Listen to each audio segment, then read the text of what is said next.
Hello and welcome to BYJU'S Exam Prep IAS, presenting to you the daily quiz for 29th of December 2022. But before we begin, here is an important announcement.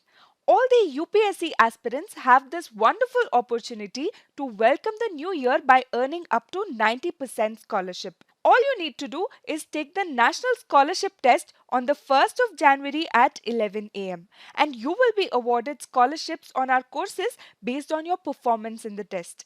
Do register for the test before the registration link closes. The link is in the description box below. Now let us begin and take a look at the first question for today. How many of the following temples were built by the Kakatiyas? Number 1, Ramappa Temple. Number 2, Brihadishwara Temple. Number 3, Hanamakonda Thousand Pillar Temple. What is the context? This article in the PIB today has a reference to the Ramappa temple built by the Kakatiyas and hence this question. See, the Ramappa temple is a 13th century Rudreshwara temple built by the Kakatiyas. It is named after its architect Ramappa. The Ramappa temple showcases the outstanding craftsmanship of the Kakatiya dynasty and it is located in Telangana. So 1 is correct. Here you need to know that Kakatiyas started their political career in southern India when Jainism was enjoying royal patronage under the Rashtrakutas and Chalukyas. The early members of Kakatiya dynasty were believed to have been Jains of Digambara sect and also they built the famous Padmakshi temple at Hanamakonda in Telangana. Later, Shaivism gained popularity during the Kakatiyan period. The Veera Shaivism founded by Basaveshwara entered the Telugu-speaking regions of Andhra Desha during the era of Kakatiyas. And the Hanamakonda Thousand Pillar Temple is a temple dedicated to Lord Shiva. Lord Vishnu and the sun god Surya are also worshipped here. This was built by the Kakatiya king Rudradeva. So 3 is also correct. Now coming to the famous Brihadishwara temple. The Brihadishwara temple is also known as Rajarajeshwara temple and it is in Tanjavur in Tamil Nadu. It was built by Rajaraja Chola I. This temple is a great example of Dravidian architecture built during the Chola period. And also it is a part of the UNESCO World Heritage Site known as the Great Living Chola Temples. So 2 here becomes incorrect. Therefore, the right answer to our question here would be option B, 2 only. Please note that the Ramappa temple and the Brihadishwara temple are both UNESCO World Heritage Sites. Before we move forward, here is a simple task for you for today. Which of these temples given here is known as Dakshina Meru? Let me know in the comment section below. Moving on to question number 2. Consider the following statements. Number 1. A polar vortex is a spinning cone of low pressure over the north and south poles. Number 2. Polar vortex rotates counterclockwise at the north pole and clockwise at the south pole. Number 3. Polar vortex spins in the troposphere. Which of the given statements is or are correct? What is the context? This article in the Indian Express newspaper today says that a new study claims that rapid warming of the Arctic can be linked to extremely cold weather in the US. The research reveals how rising temperatures in the Arctic could be allowing frigid air in the region to move southwards more frequently.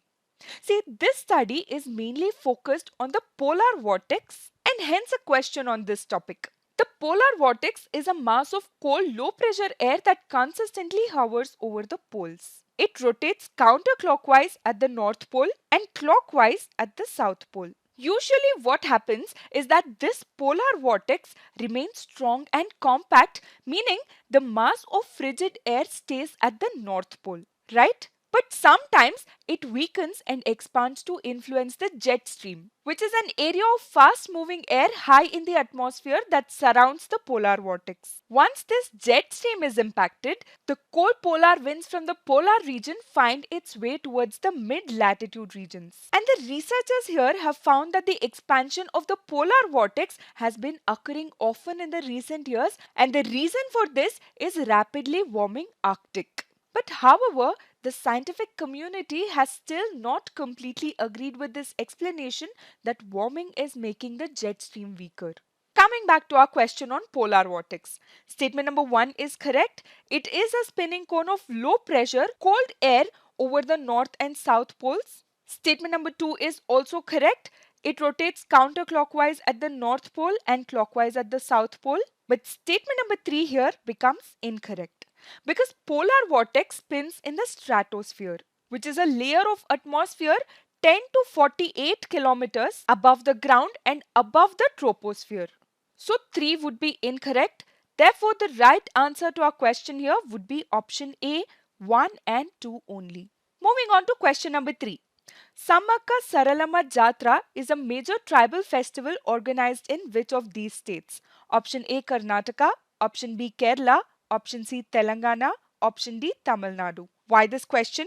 There is a mention to Samakka Saralamma Jatra in this article in the Hindu newspaper today, and hence this question. See, the Samakka Saralamma Jatra, also called as Medaram's Jatra, is held by the forest-dwelling Koya tribes of Telangana and surrounding states. It is the biggest tribal festival in Asia, which is attended by 1 crore people on an average. It is believed that this festival, after Kumbh Mela, attracts the largest number of devotees in the country. This tribal festival is held in Mulugu district in Telangana. This event, that is Samakka Saralamma Jatra, is held biannually to honor the twin goddesses Samakka and her daughter Sarkaria. Several communities in Telangana society support this Jatra because this is a mythical narrative of 2 tribal women leaders who fought against the Kakatiya rulers who tried to annex their land and forests. So coming back to our question, the right answer here would be option C, Telangana. Moving on to question number 4. Which of the following countries border Kosovo? Number 1, Montenegro. Number 2, Albania. Number 3, Croatia. Number 4, North Macedonia. Number 5, Bulgaria. What is the context? This article in the Indian Express newspaper today talks about ethnic tensions in Kosovo and hence this question. See, Kosovo declared independence from Serbia in the year 2008. But Serbia, however, still considers Kosovo to be an integral part of its territory. And this has given rise to tensions and conflicts. The Albanian majority Kosovo declared independence with the backing of the West, but around 50,000 ethnic Serbs living in northern Kosovo refused to recognize the government or the status of Kosovo as a separate country. And they have the support of many Serbs in Serbia and its government. And these Serbs in Kosovo want to create an association of majority Serb municipalities that would operate with greater autonomy. But Serbia and Kosovo have made little progress on this issue. Also note that for more than 2 decades, Kosovo has been a source of tension between the West, which backed Kosovo's independence, and Russia that supports Serbia, right? Now talking about the location of Kosovo. Kosovo is landlocked and is surrounded by North Macedonia, Albania, Montenegro and Serbia. So the right answer here would be 1, 2 and 4, which is option D. Now let us take up a previous year question from Prelims paper 2019. Which one of the following suggested that the governor should be an eminent person from outside the state and should be a detached figure without intense political links or should not have taken part in politics in the recent past? Option A, First Administrative Reforms Commission 1966. Option B, Rajmanar Committee 1969. Option C, Sarkaria Commission 1983. Option D, National Commission to Review the Working of the Constitution 2000. The right answer here is option C, Sarkaria Commission. The Sarkaria Commission was appointed by the Government of India in the year 1983. It was a 3-member commission on center-state relations. This commission was headed by R.S. Sarkaria and hence the name Sarkaria Commission.